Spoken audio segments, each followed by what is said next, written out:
G'day, g'day, and welcome to Tartarian Truthers with your hosts Casey and JoJo. Casey is back. And Yay! yay, and how I have missed you, Casey. You have no idea. And oh my, how you have changed. We have had so many comments referring to Casey and JoJo, which are the American R&B duo consisting of brothers Cedric and Joel, Casey and JoJo. But that's not us. It is not. Total coincidence, but I did love that song. So did I, by the way. It was a great 90s track.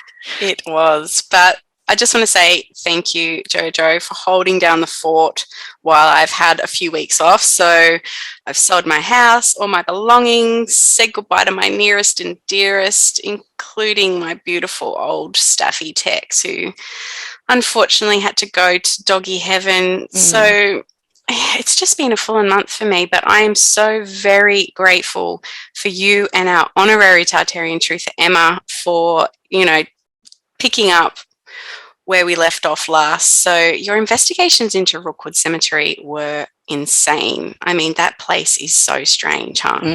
It really is a very strange place, and we are really just scratching the surface. But yeah, stay tuned for more on that for sure. Definitely. And your Lightning Ridge bonus feature, that was pretty cool too. That town is very interesting.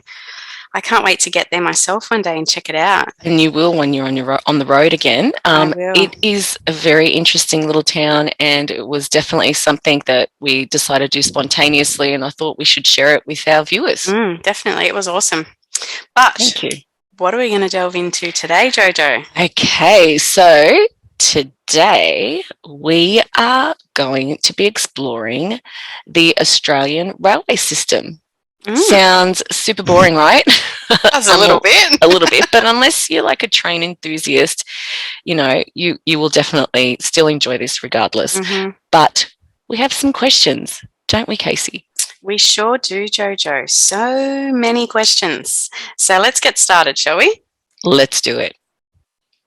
As you can imagine, working on the railways was a back-breaking work, especially in the early part of the 1900s. So you can imagine how challenging it would have been for early Australian settlers to construct the railway system, say 60, 70, or even 80 years earlier. And according to Wikipedia, the first railway in Australia dates back to December of 1831, when the Australian Agricultural Company officially opened a railway located in Newcastle in New South Wales. It was privately owned and operated to service the A Pit coal mine.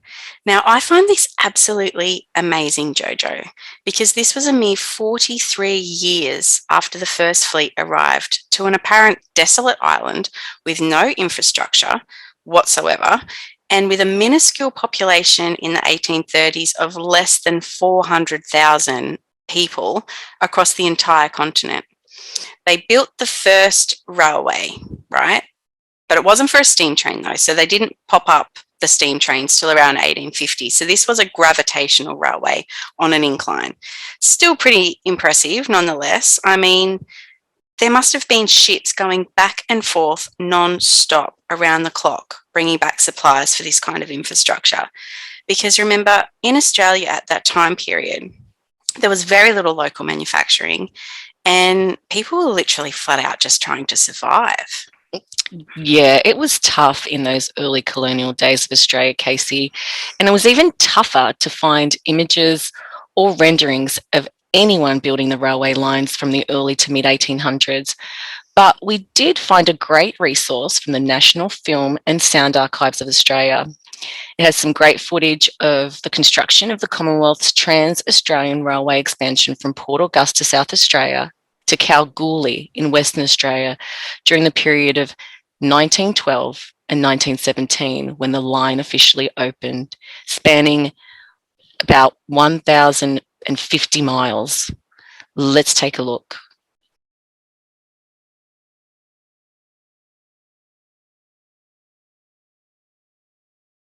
Neither roads, settlement, or water was available in this vast area. So there were many, many challenges. And look, camel power. Even then, it was so difficult to transport materials from point A to point B. These methods were likely used in the early days too, but look at the number of camels needed for this project alone. These might have been Harry's descendants, JoJo, who we mentioned in episode 1. Probably are. And now here we have them preparing the rail using the iron horse to level the ground. And now this term originating in the early 1800s when horses still powered most machinery.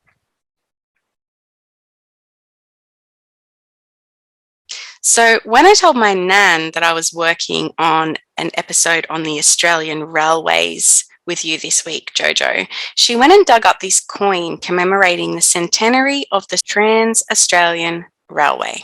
Yep. So it says on the back here, crossing the wide brown land of Australia was an insurmountable task 100 years ago. With challenges for transport, freight and communication, the east and west coasts were divided by more than distance. The Trans-Australian Railway line, completed in October of 1917, united the young nation after federation like never before. So that was pretty cool of my nan. She's so awesome. Thanks for that, Nan. That's so cool. Thanks, Nan. Yeah. All right. So apparently there were factories and industry to manufacture the enormous quantities of materials needed for this project, like steel and lumber. Now, this may have been the case in the early 1900s, but the first railway for steam trains and for public use was in use in the mid-1850s. Now, we know from our previous episodes, specifically episode 2, parts 1 and 2, the building blocks of Australia, that manufacturing locally in those early days was virtually non-existent, or if it was available, it was extremely expensive. Australia relied heavily on imports from Britain and to a lesser extent from America. So was everything being shipped over in those early days? And if so, who was paying for it? The poor pioneers living in their wooden slab huts? Seriously, I can't even imagine. All right, so let's break down the logistics of this, shall we, JoJo? They would have needed a copious amount of sleepers, which, if you're not sure, are the wooden planks that they use on the railroads. So they would first have been needed to be logged, then transported to a timber mill, probably by bullock teams or horsepower on dirt roads. That would have to have been happening around the clock to make the amounts required. So the manpower alone for manufacturing of the timber sleepers would have been mammoth. I mean, huge. I think from memory, when we were doing research on this, JoJo, that the Trans-Australian Railway expansion project in the 1900s required 2.5 million sleepers alone. That's right, and that's a lot of sleepers. And what about the steel? Now, in the very, very early days, apparently railroads were made with timber alone, but when the steam trains did arrive in the mid to late 1800s with the Industrial Revolution, they needed stronger rails. Therefore, steel was required. According to the Make It From Metal website, railroad track steel is typically 1084 or the equivalent of hot rolled steel. It is a medium carbon steel with 0.7 to 0.8% carbon and 0.7 to 1% manganese. So basically, railroad tracks are very solid chunks of steel. But where was it all coming from, JoJo? I mean, we couldn't have been manufacturing the huge amounts that were required here in Australia, could we? Well, listen to this, Casey. This is from an article from the Powerhouse Museum in Sydney, another one of Australia's educational system's indoctrination tools. Do you remember going there for school excursions too? Yes, I do. It was so exciting for us too because we lived down the south coast, so we had to catch a bus all the way to Sydney. It was such a huge day, so much fun. But yeah, now that you mention it, total indoctrination tool. Totally. So what does the Powerhouse Museum have to say about all this? Okay, so this is an excerpt from their website. Australia and Britain were so different in size, population, history, climate, class, structure, wealth, and resources. As a penal colony, we went from complete dependency on ships' provisions, followed by near starvation in 1788, to New South Wales and Victoria being virtually self-sufficient in manufacturing by 1890. Queensland, which didn't even separate from New South Wales until 1859, hadn't cast a single piece of metal until 1862, but in less than 30 years, the state was building its own locomotives. How did this all happen so quickly? Australian manufacturing was supercharged in the 1800s by the enormous scientific, engineering, communications, and transport advances occurring in Britain at the time on the account of the Industrial Revolution. Wow, JoJo, super impressive, huh? Mm-hmm. Within 100 years, Australia was supposedly self-sufficient. Now, that could have happened, absolutely, but 1890, these railroads that we speak of were built way before 1890. So it leaves quite a big gap, doesn't it? Mm-hmm. It sure does, Casey. So I guess this is why it leads us to question the validity of the historical narrative, because we haven't even begun to look at the manufacturing of the trains themselves yet. But according to this excerpt we just read, Queensland was building its own locomotives by 1890. Where did all the trains that were said to be here from the 1830s come from? I mean, do we have train manufacturing capabilities in Australia in the 1830s? Like, I seriously highly doubt that. Yeah, I tend to agree, Jojo. And all we could find was this information from the National Museum of Australia, which goes back as far as the 1850s and is regarding the first steam railway line in Melbourne. So originally, steam engines for the service had been ordered from English manufacturers Robert Stephenson and Company.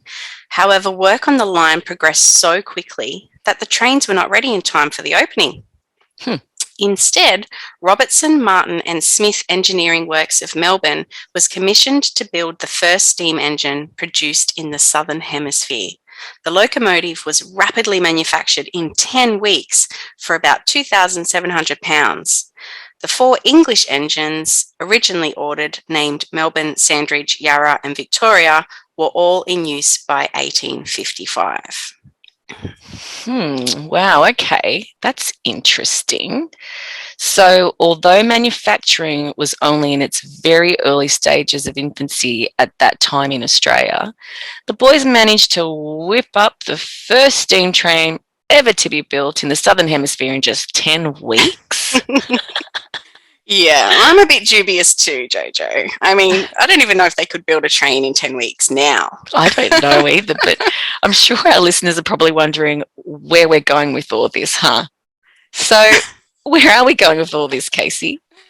Well, we've got a couple of theories or questions, but were these railroads already here, Jojo? I mean, when we see these images of men working on the railroads in those early days, were they perhaps digging up tracks that were already there? Had they been covered up by a mud flood or during some other type of cataclysmic event? Were they being rediscovered and repaired?